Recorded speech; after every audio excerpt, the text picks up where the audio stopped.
Thank you, Kathy. Thank you, He Tung Sunim. Thank you to the amazing people who have organized this conference, especially the staff in Malaysia. The little bit that I know about what's necessary, it's really quite something, and I'm very grateful that they have been able to help all of us by having this happen. He Tung Sunim talked about this experience where he was sitting in meditation, and I'm sure his mind seemed to him to be completely clear, because that's what happens. You know, we're sitting there, we're on a very long solo retreat or a kilche or something, and we just feel so clear. And here's the sound, but he's saying, I am so clear.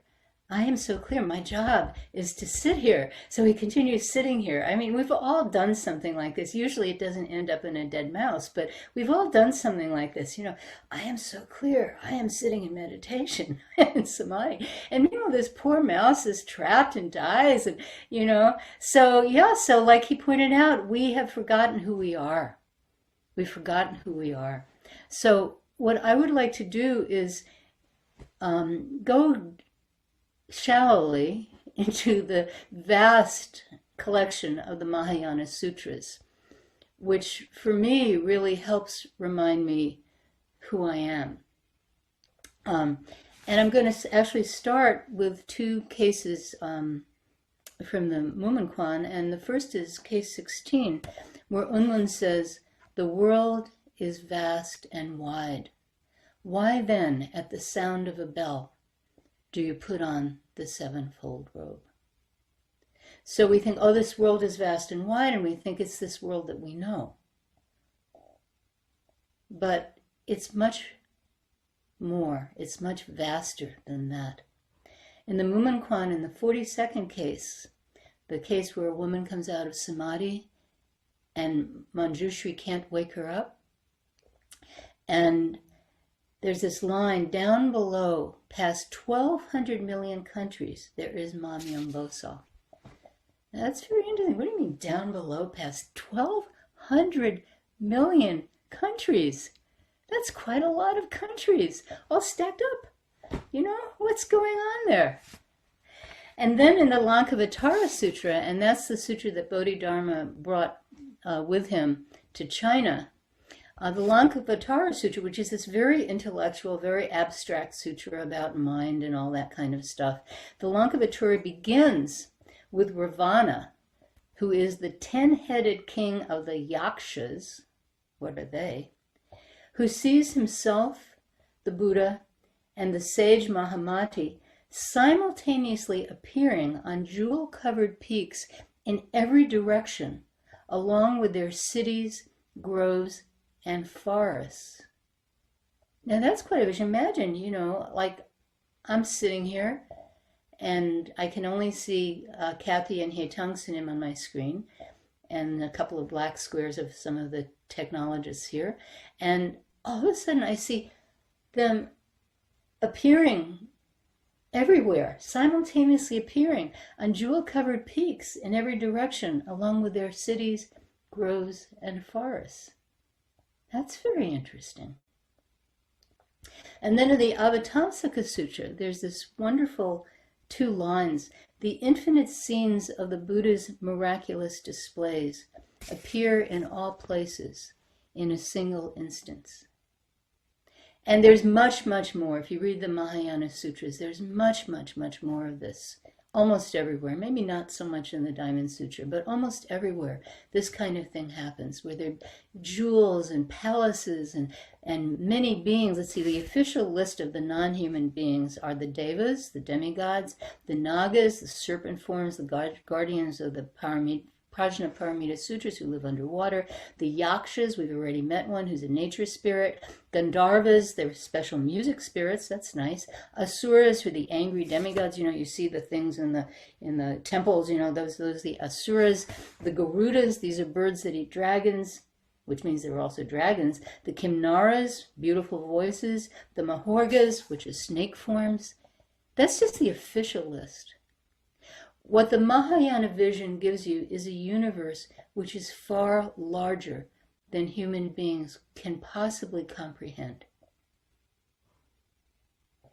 And you don't have to actually believe in the particulars. You don't have to believe that they're Garudas and Yakshas and Devas. You don't have to believe that at all. I don't.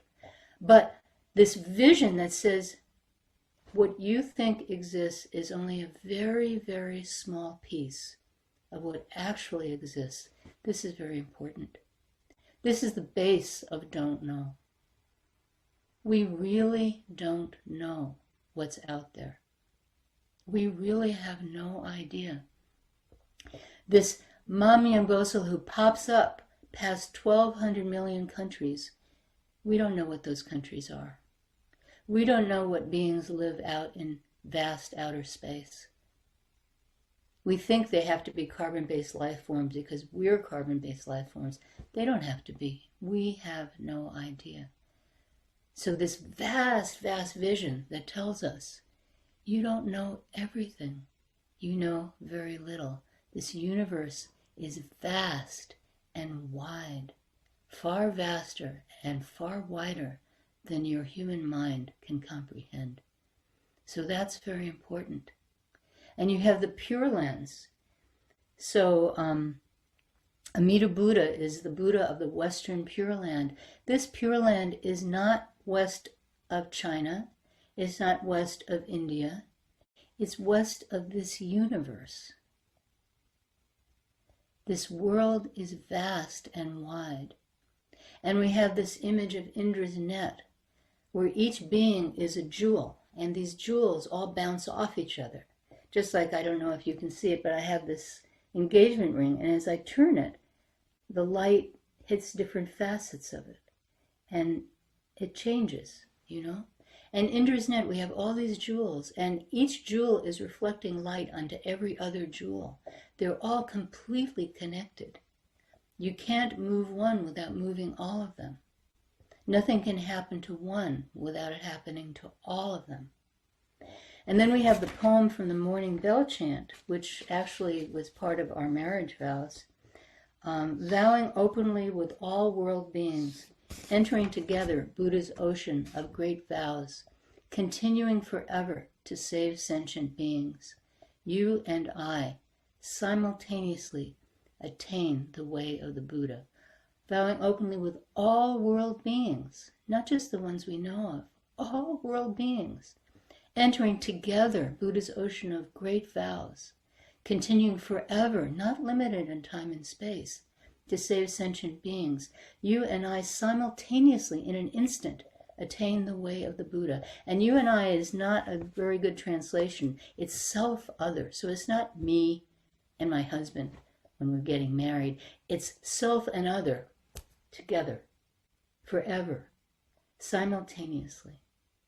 It's like if you see the fingers of my hand, and they look like separate beings. I'm the little finger. I'm the second finger. I don't like you. Well, I don't like you either. You know? That's how we go around in this world. I don't like you. Okay.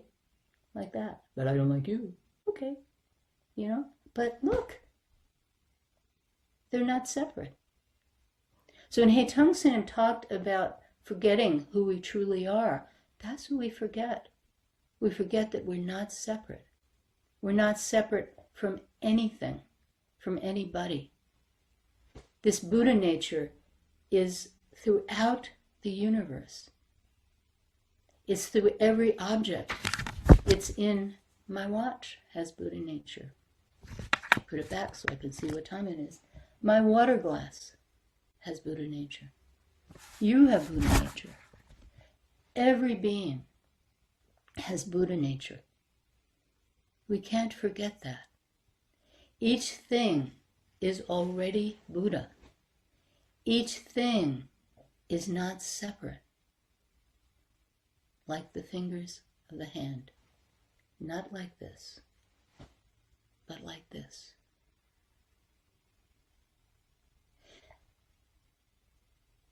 When we remember this,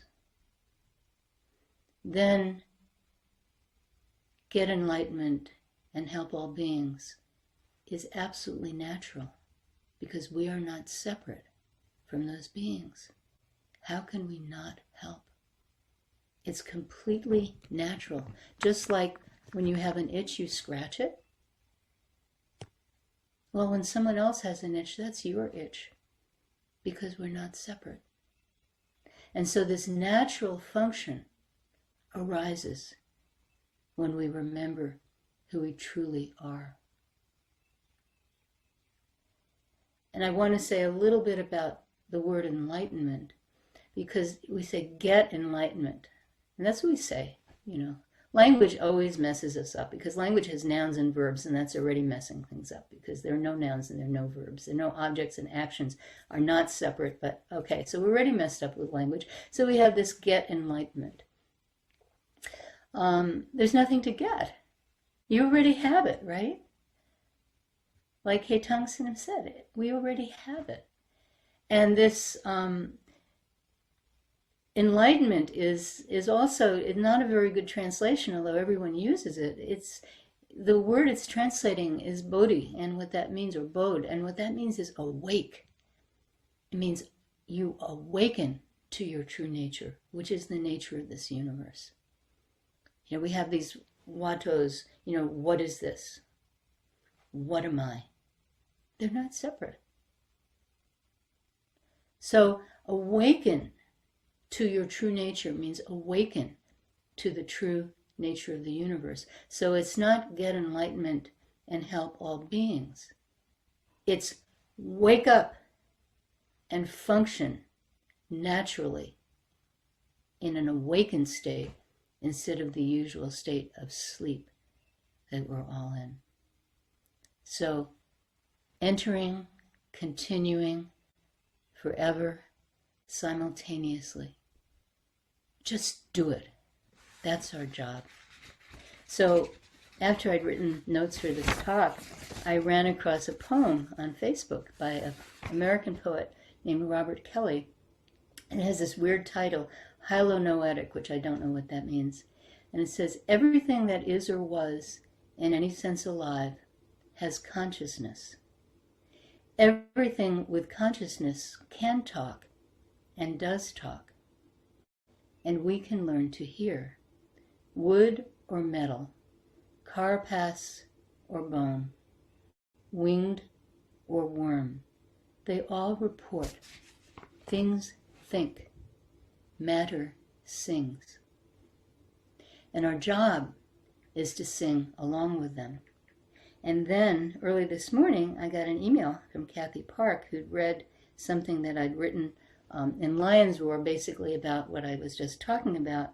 Actually, it was written in Buddha Dharma and published online in Lion's Roar. And she sent me a poem, which possibly is by Rumi. I have to say a lot of things are credited to Rumi that are not by Rumi, but it's a good poem.